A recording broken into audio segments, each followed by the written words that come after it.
Hello, this is Bo. Welcome back to SFGAMs. About 2 months ago, I brought to you David Lewis. We talked about his latest movie, The Redwoods. Today is a very exciting day, which is the premiere of The Redwoods. I have David next to me, and let's ask him a few questions. Hello, David. Hi, Bo. Thanks for having me on and taking interest in The Redwoods.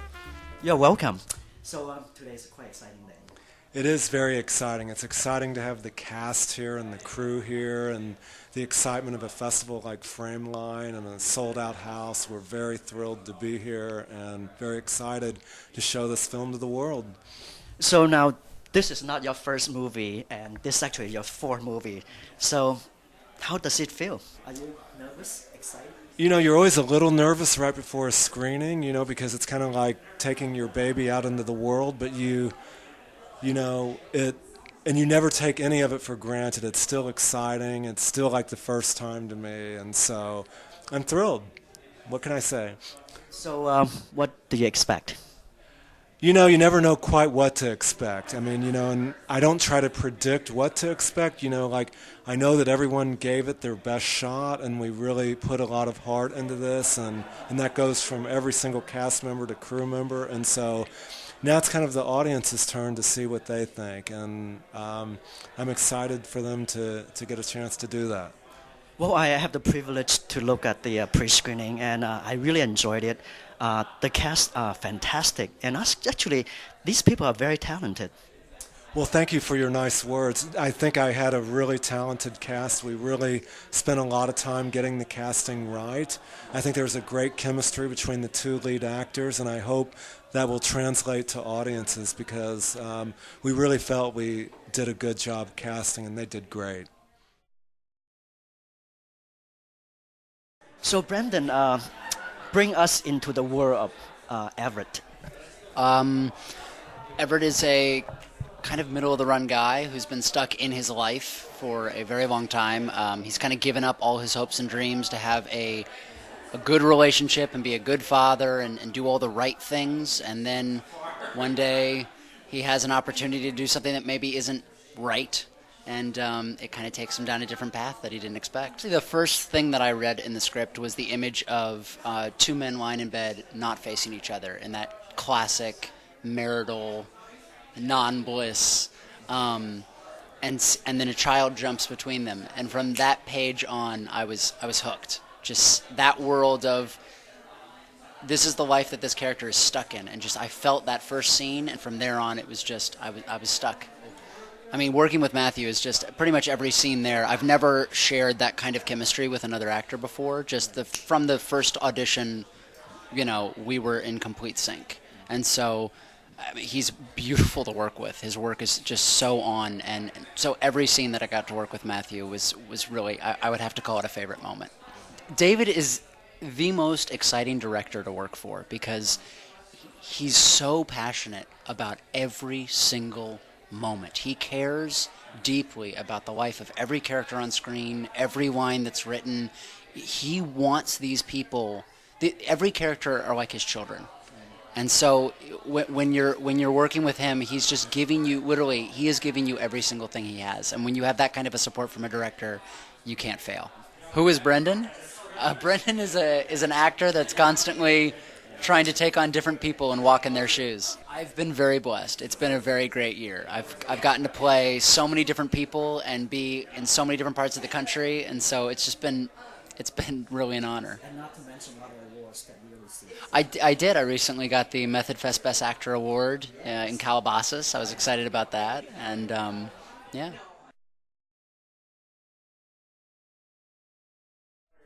Sitting next to me is Matthew Montgomery. He plays one of the main characters in The Redwoods. Hello, Matthew. Hi, how are you? Good. I had the privilege to saw the pre-screening of your movie. Chase is quite a complex, powerful characters. Your thoughts? Well,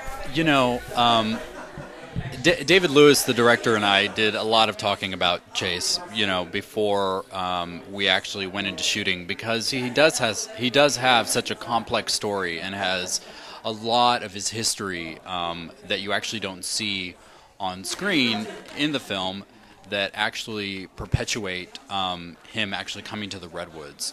So, I have to say, he's probably one of my favorite, if not the favorite characters that I've ever played in a film, just because of all of the layers that you sort of encompass when creating a character in a film. So I think in many ways Chase and I are actually a lot alike. With Chase in particular, it was kind of a lot about him sort of facing his own mortality, and I think that we all kind of come to a point in our life, and for some people it comes at different stages than others, where you have to face certain things about yourself and about your future and sort of what you want and what you don't want and what you're leaving behind and what you're moving towards. And I think that was in many ways how I connected with him.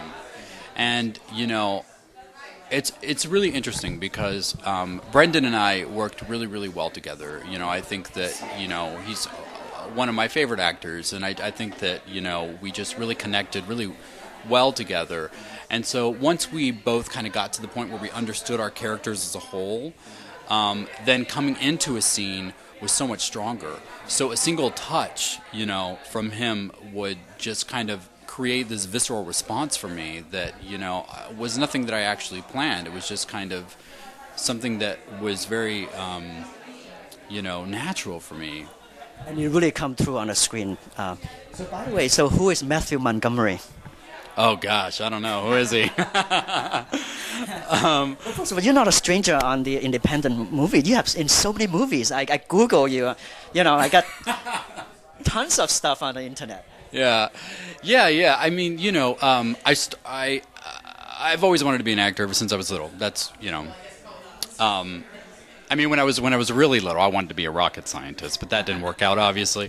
But it's much more fun. Yeah, I think so. Yeah, now I can pretend to be a rocket scientist. But anyway, I kind of stumbled into the LGBT film community, and I'm so glad that I did. Back in 2002, I did Gone But Not Forgotten, and that is kind of what perpetuated my movement into primarily the LGBT film community. And it's it's different than trying to approach Hollywood in the terms of like Hollywood, and because I think that being in this community, I have the capability of being creative in addition to actually having a voice, which is kind of nice. And there's so much loyalty that I feel from my community and the LGBT community, and I'm very grateful for that. So I'm very happy that I can actually creatively express myself and be accepted and be warmly welcomed. And working with David Lewis was definitely a highlight of my career.